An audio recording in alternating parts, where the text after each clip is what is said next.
Anong ganap sa mundo ng showbiz?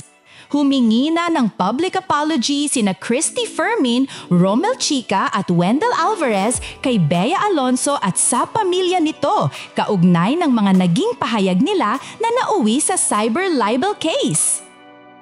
Sa kanilang YouTube channel na Showbiz Now na, naglabas ang tatlo ng isang public apology statement kung saan inaamin nila ang pagkakamali at ang naging epekto ng kanilang mga salita sa aktres.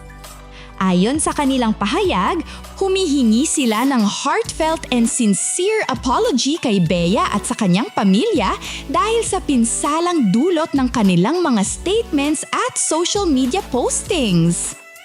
Inamin din nila na hindi nila intensyong siraan, saktan o bastusin ng aktres, ngunit kinilala nilang maaaring hindi naging patas at sapat ang respeto sa kanilang naging mga komento.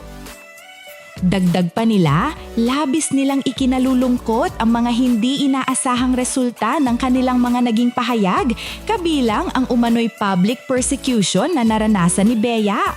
Dahil dito, nangako silang ititigil ang anumang commentary or content na maaaring magbigay ng negatibong imahe laban sa aktres.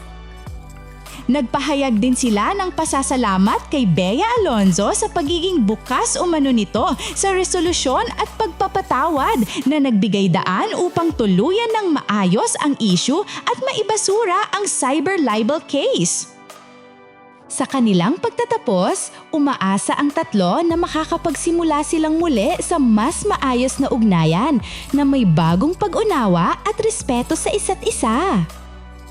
Sa kabila ng kontrobersya, handa na nga bang tuluyang mag-move on ang magkabilang panig at matatapos na kaya ang tensyon sa pagitan ni Christy Fermin at Bea Alonzo?